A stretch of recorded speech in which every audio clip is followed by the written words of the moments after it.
Yakub Ismail, the policing commander for the east area of the city of Leicester. Today on this important talk show, I have got for me a very important person and guest. His name is Knnop. I will give him a few minutes just now to introduce himself and tell you what he does. But firstly, I just wanted to wish you all a belated Eid Mubarak. I know this is the Hajj period, and for our Muslim communities, this is a very sacred and holy time. I'm hoping that, in the current climate, you've all had the opportunity to spend valuable time with your families and had blessed days. Thank you to Radio Hajj 87.9 FM for inviting us on, to give us this opportunity to talk to you about so many things. I've jotted down a list: community cohesion, what my priorities are. Prevent is one of the things that maybe we can talk about, and my approach to serious violence and knife crime. But before we go into all of those things, and Neighbourhood Link and Neighbourhood Active and the things that we do on the east of Leicester, I'm going to introduce you to my guest, Knnop. Hi, Will.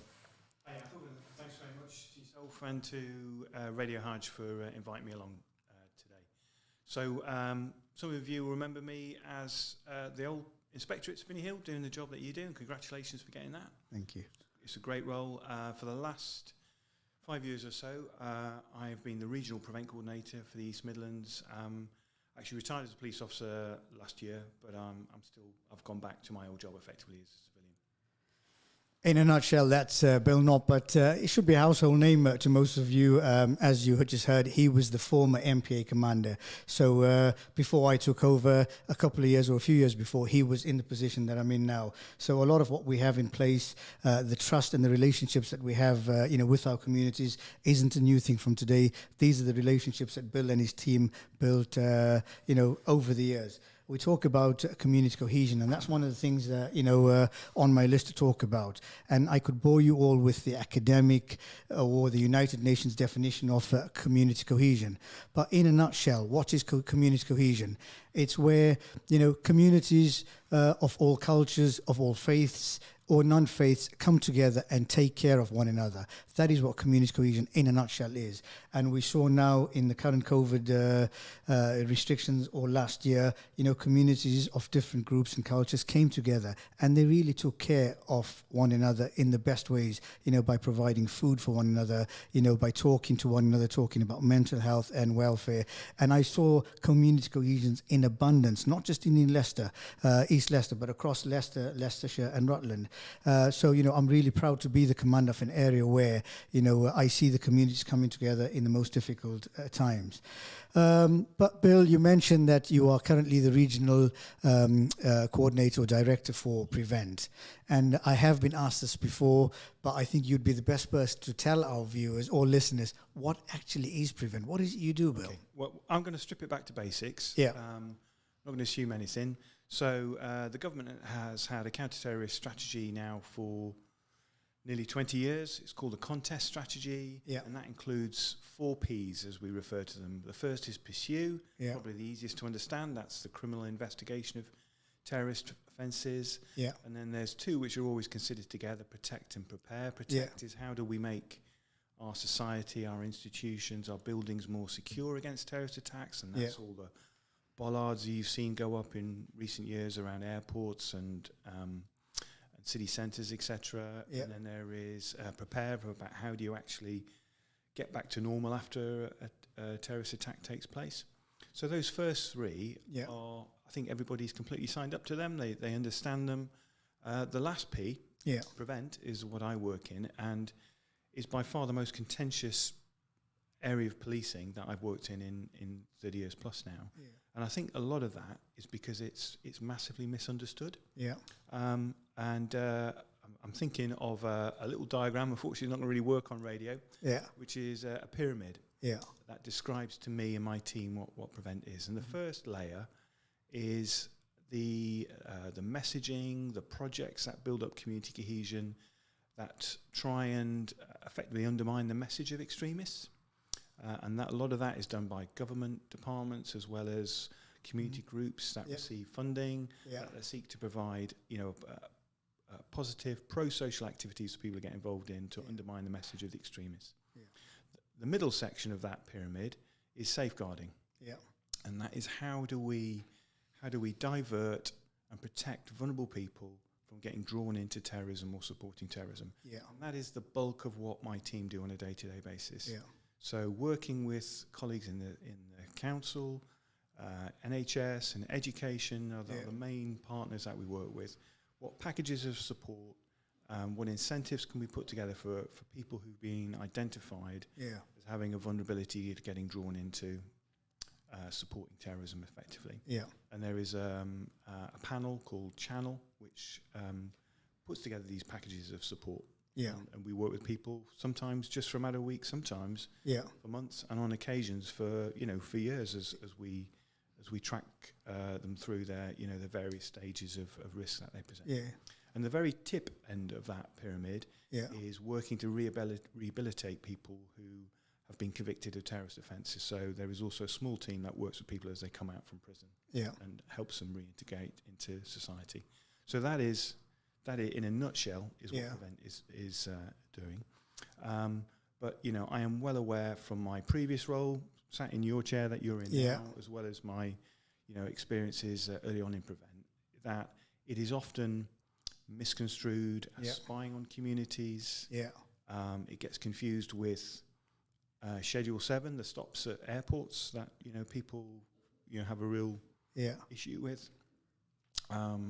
Confused with clumsy statements that are made by government ministers and things like that. But at its heart, it is about trying to divert people away from getting drawn into criminal behaviour before they tip over into that. And I think most of us, when we think, is it better to turn the tap off and divert people before they get drawn in that way, would agree that that's what we should be doing. The argument is how we do it. And what I will never fall out with anybody is if they come to me with good ideas about what we should be doing. Because this is still a relatively new strategy. It's been a statutory, so a legal obligation since 2015, so it's only 6 years old. And it is evolving. There's currently a review taking place that is going around the country, getting feedback from practitioners, communities about how we can make it better, because we definitely need to evolve. So at the start of this process, it was very much fixed on what I try and refer to as Al-Qaeda and ISIS inspired terrorism. You'll see an official material of Islamist. It's a term that I recognise is contentious in its use, so I try and refer to Al-Qaeda and ISIS. But you will see official material that refers to the term Islamist. So it was very much fixed on that because that was the biggest threat facing the UK. We have seen a big growth, certainly in the last 3 or 4 years, and people will have seen it in media reporting, in the number of far-right referrals that are made to us. And in fact, I've lost count of the number of groups that have been prescribed, so made illegal by the Home Secretary. But we must be into 5 or 6 groups now that have been prohibited, prescribed by the Home Secretary. So that's, we see nationally pretty much parity between Al-Qaeda and ISIS referrals and referrals made from far right. And if, you sat in a channel panel today, you would see it just as likely that we would be talking around a young person who is coming out with, very strongly right-wing, Islamophobic, anti-Semitic rhetoric that we're looking to. I mean, thanks for bringing that in, Bill. And I just want to remind our listeners, the offer is there from Bill. He's prepared to listen to how, things can be made better, how, we can work together. There's a fantastic opportunity here to ask, Bill any questions. But Bill, you talked about far right and you talk about Islamist and Al-Qaeda, but Prevent, what is its remit? Is it solely around right wing and Islamist or Al-Qaeda related, or is it open to any form of extremism? So who do you work with? Who can be referred into you? Okay, so the first thing is that people don't come with handy labels on them. And a lot of the time we're just asking people to pick up the phone and talk to us and discuss their concerns with them. So the bulk of referrals where there is an identified ideology, it is Al-Qaeda, ISIS or right-wing. We have a lot of referrals made to us where actually when we look at it, we just have an angry, confused kid there. I'm saying kid, it could be an adult, but we have lots of young people referred to us. Yeah. And when we try and unpick it, we actually think there's a different issue going on there. Yeah. There could be, an unhealthy influence from an older sibling. There could be domestic violence going on at home. There could be substance abuse. And actually or there may be bullying at school. And when we actually look at that issue and get some support around that, then actually we think there's not a role here for prevent. That can be dealt with adequately by the school, by mental health professionals, etc. So there is a big basket of stuff that we look at and we think that's just not appropriate for us because, we don't want to be interfering with people's rights of expression, with people's own political views. That's not the remit or certainly not religious views. That's not the remit for prevent. Thank you. I'm just looking up at the screen. I've noticed some questions or texts have started coming in. There's one or two appearing on my phone as well. Question for you on the screen, Bill, from a texter. I have on 2 occasions tried to contact Police 101 to inform of incidents of community concerns. Unfortunately, I held online for 35 minutes but got no results. Can we have a system there where one can be called back to ask what the caller's concerns were and if there is still assistance required? I personally feel it's a waste of time. Now, to our texter, I'm not so sure that's a question for Bill, but I have taken your feedback on board, and that is something that I will feed into our contact management center. I understand that they try and answer 101 calls within a certain period, whether it's amount of seconds or minutes, and 999s have to be answered within so many seconds. So I've taken that on board, and I will pass that feedback in. But what I would suggest is that you can also report stuff online. So if you're not having any joy on the phone, for whatever reason, sometimes it's technical, sometimes it's staffing, or sometimes they're running a major incident, which should be no excuse for why you shouldn't speak to somebody, but feel free to use the online platform where you can send your message in. But then also through your local neighborhood team, feel free to contact local neighborhood officers, especially using something called Neighborhood Link. Obviously, if it's urgent, dial 999. Another question on there for you, Bill, and this is somebody who's texted in. Some of us are really confused. Tell us what is prevent and how we as a community can work with you to make all our communities safe. That's question 1. Okay. And then there's question 2 on there. Some would say prevent disproportionately targets Muslim people. Can we have your thoughts on that? I'll let you pick those 2 questions and answer that. Okay, well, the first one, I think I've kind of talked around what prevent is, but definitely about how you can work with us. So every year there are opportunities to apply for funding. So Leicester is lucky, it gets quite a lot of funding from the Home Office for prevent projects. Mm-hmm. And these are typically outreach, engagement, positive events that we can either have extra youth workers out on the streets that are engaging with people, trying to pick up sentiment, address grievances, or putting on positive activities that people can be directed to. And then there are particular almost therapeutic projects to actually work with people who are identified as being vulnerable. Mm-hmm. And then we also are always looking for mentors for Channel. So we have a cadre, so a group of ideological, theological mentors across the spectrum that we can access, who can then support young people, vulnerable people through the Channel process. Mm-hmm. And for me, those people are the absolute unsung heroes of Channel. They work with some really difficult, challenging people, some people who are really quite damaged. Mm-hmm. They take them under the wing, they give them an alternative view, they give them some life skills, and take them really on a journey back towards being a more included member of society, effectively, somebody who doesn't feel like they're on the margins, and their only way to pursue a grievance is through violence. So I would say they're the most obvious ways to. So either as part of a group bidding for funding, or if you think you've got those skills around mentoring, please get in touch with the team and we'll talk to you about that process. Okay. And the second part of the question was about Muslim people feeling targeted. Your thoughts on that? Well, I'm really glad that question's come in. Because it is a theme. It's one that's expressed. I mean, what we have to acknowledge is that for the last 20 years or so, the biggest threat from terrorism has been coming from first Al Qaeda and then ISIS. Yeah. So we should not be surprised that we are getting vulnerable people referred to us who have been in contact with material either from Al-Qaeda or ISIS. ISIS in particular has been really effective as a communicator. Yeah. It has done what big businesses do. It segments their audience. It has produced material for adults who might be theologically sound and talking around the caliphate and the importance of what they're doing.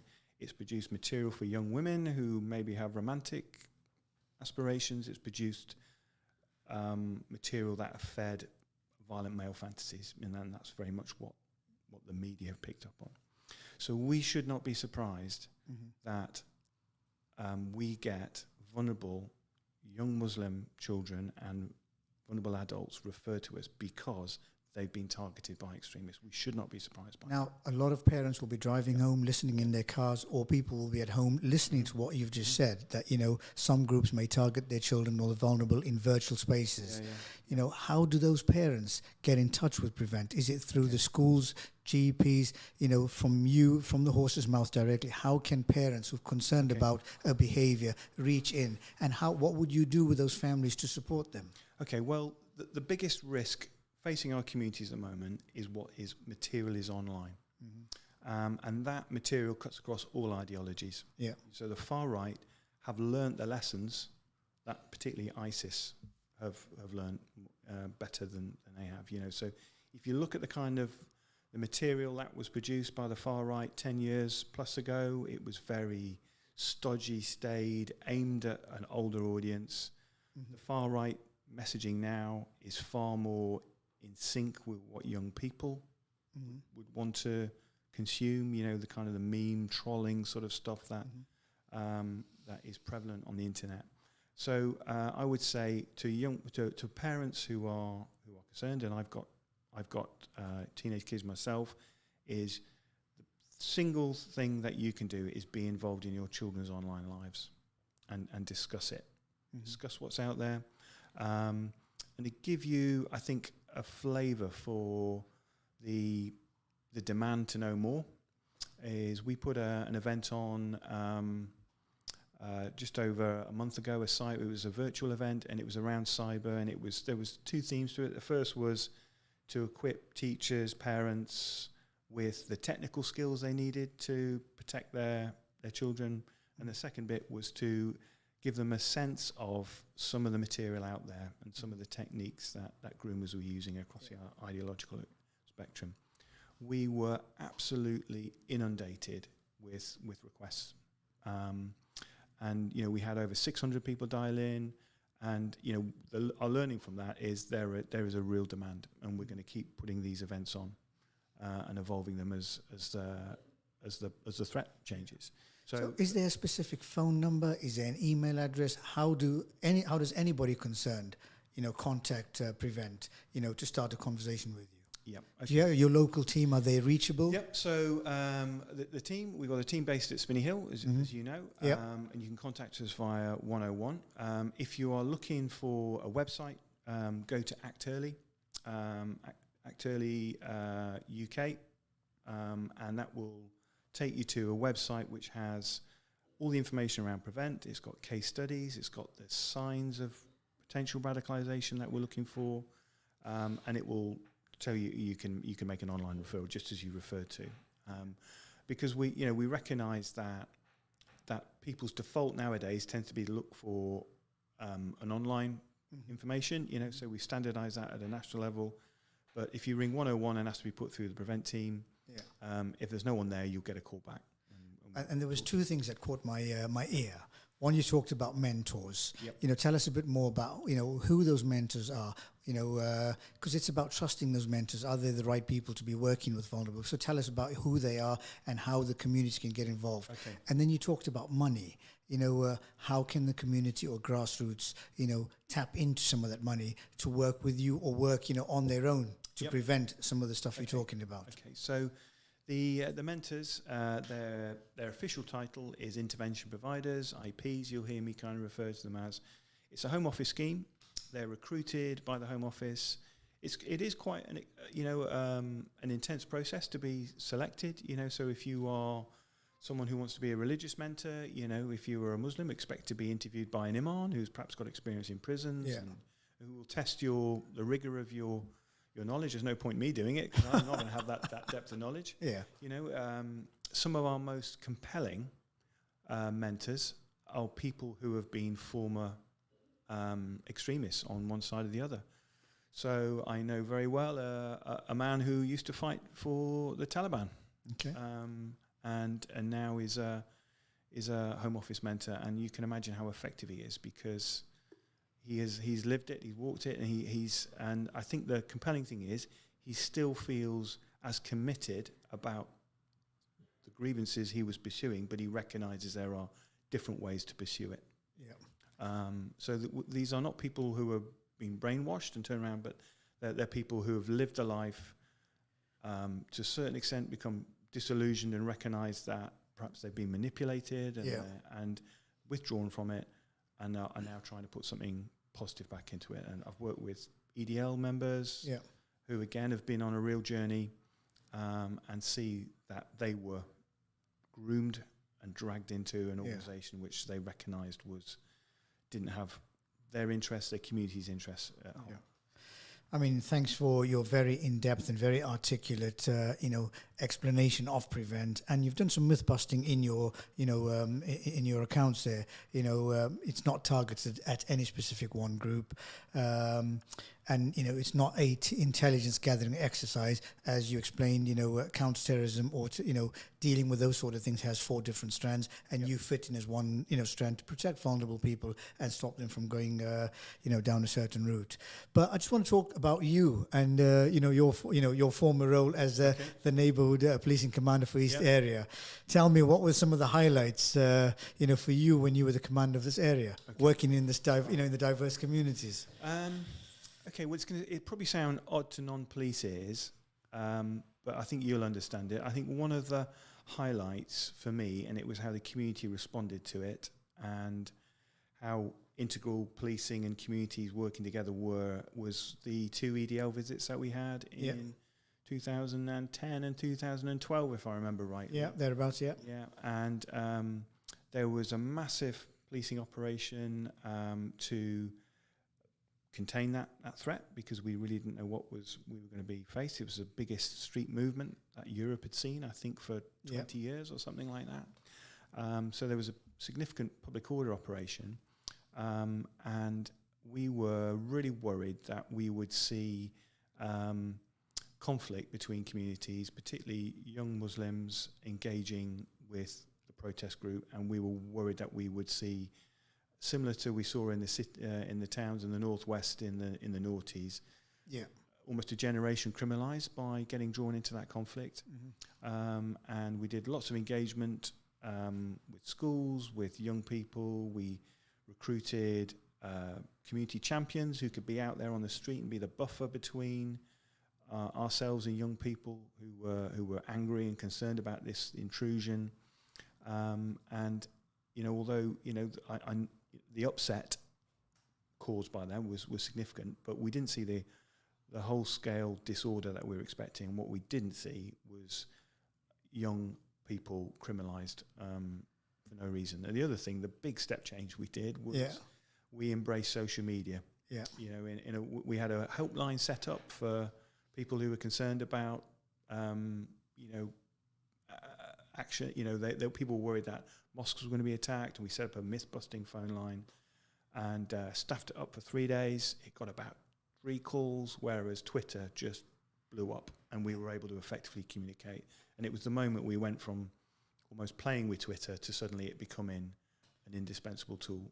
It feels like some people live in this virtual space and their lives take place in that virtual space. But you mentioned a word that caught my ear there, mosques. And you and I have had conversations offline a while ago about the security of mosques, and Home Office funding to make mosques, more secure. And I remember addressing imams recently, and we talked about this. And my understanding is that from Leicestershire and Rutland, none of the mosques have been successful in getting this Home Office funding to make their place of worship safer.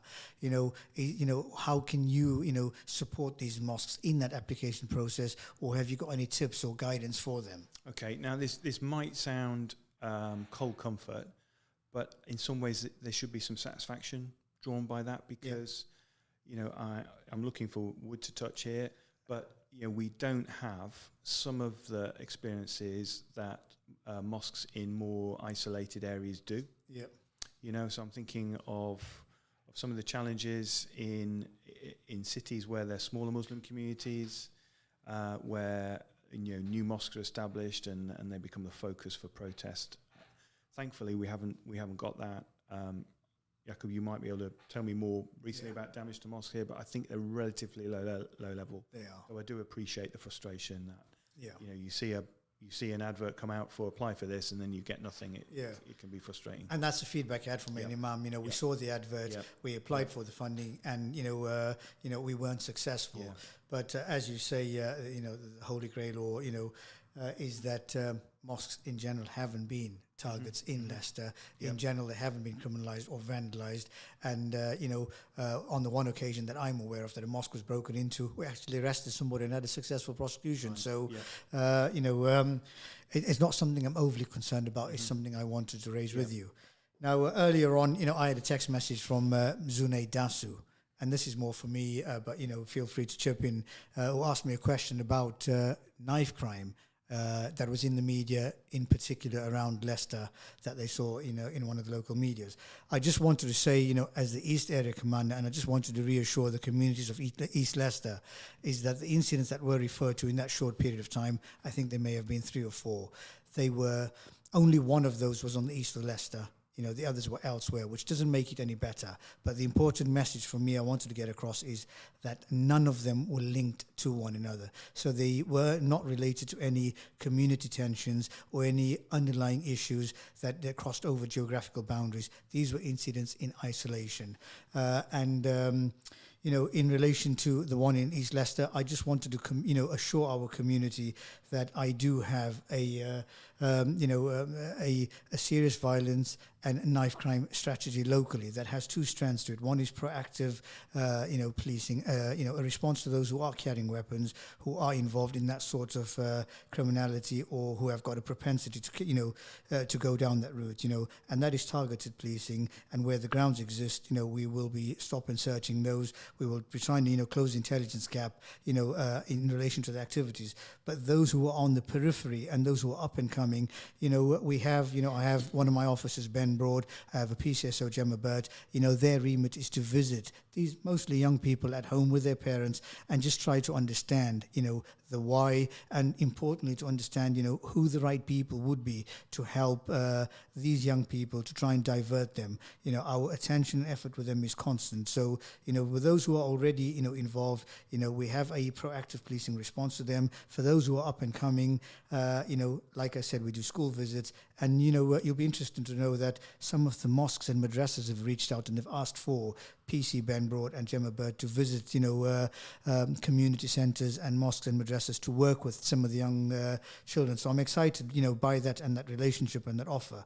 But the other thing is, and this is an appeal to, mothers, sisters, brothers, and, community members out there, as we've seen in other parts of the country, those who are up and coming, those who are potentially involved in this sort of behaviour, somebody within the family or the community, knows about this. And I think we have a certain relationship now, or I'm hoping to build that relationship where, I'm hoping that you can reach in. It's not about grassing anybody. It's about protecting you. It's about protecting those young people, the families and the communities.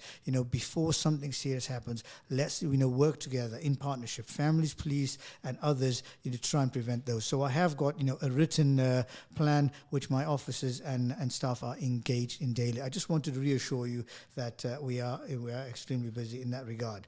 But then, we heard Bill talk about community champions, and that's always been, a strength of East Leicester, where community folk have worked well with the police. And recently, and you may have heard me talk in other platforms about something called the Neighbourhood Active. in a nutshell, these are volunteers from our communities. The pilots for Neighbourhood Active are the Highfield, St. Peter's area, St. Matthews, and a pilot out the Lutterworth. These are community volunteers who have been vetted by the police, who have been trained by us, to deal with and to reach the communities in certain circumstances. I'm talking mental health, domestic violence, antisocial behaviour, and that sort of stuff. So the Neighbourhood Active, personnel and volunteers will be out in the community trying to break barriers, trying to build bridges. So if you do see them out there wearing the Neighbourhood Active jackets, please engage them. They are working with us. They are your eyes and ears in the ground. Somebody talked about not being able to reach us via 101. Neighbourhood Active is another platform through which you can, you reach us. Bill, as a former commander, you heard me talk about the two strands: proactive policing in relation to serious crime and knife crime, and the preventative side. Give me your thoughts on what else I should be doing with our communities to keep them safer. I think the proactive element is always important. The ability to tackle those causing the most harm. Yeah. But if you think about our model of policing, since the days of Sir Robert Peel, it's always been about preventative. Yeah. And for that, we need the confidence, the trust of communities to reach out and give that support and that information. Yeah. Because without it, it's going to fail. Our model is based on consent and prevention. Yeah. And it's about confidence and trust in us. There's so many ways in which you can reach us. There's Crime Stoppers, through which you can do things anonymously. You can invite your local PCSO round to your house for a cup of tea or whatever and have that conversation. I'm hoping to build stronger relationships where we can talk to one another about meaningful, things to safeguard the most vulnerable in our communities. One last thing before I go, Bill, thank you so much for your time, and thank you for coming out, because it's important to hear firsthand from the community about what Prevent is and the myth busting you've done. I just wanted to give Neighbourhood Link a quick plug, if I can, before I wrap up. And Neighbourhood Link is a virtual platform where I ask people in East Leicester to register, because through Neighbourhood Link you can tell me what matters to you locally. You can do surveys on there which takes less than 60 seconds, but also on there you can tell me what matters to you locally. In the absence of you telling me what's important to you, what happens is I go to the data. The data takes me to crime, knife crime, drugs, burglary, or whatever it is, and then I focus there as my priorities. But to you locally in your postcodes, it might be something like antisocial behaviour. It might be parking problems. It might be littering. If I don't know about those things that matter to you, they do not become priorities for me. So what I suggest is use Neighbourhood Link. Register on Neighbourhood Link. We create a relationship there. On a weekly basis, I will give you updates in relation to what we're doing in our local communities. But also, it's where you can hold me to account. You can send me messages on Neighbourhood Link and tell me you said X, Y, and Z, and you haven't delivered yet, or where I should be focusing my attention. That's it from me today. I've had a couple more questions on there, which I'll try and take before we close. The first one is the service confidential, and can it be done anonymously? Crime Stoppers is definitely, anonymous and done confidentially. But in relation to Neighbourhood Link, I'm not asking you to share sensitive, delicate matters to, just tell me what's important to you. Tell me what's affecting you locally. That way I can focus my attention there. Question there, are FMOs still your partners, and do you think they represent the community, and do the police work or part of the Knife Crime Commission? Important questions, and hopefully in the next talk show that I do with you, which I think is planned for next week, Wednesday, or the Wednesday after that, I will hopefully answer that. I'm just conscious of time. I just want to thank Bill for his time today, and thank our listeners for listening. On that note, I wish you all a blessed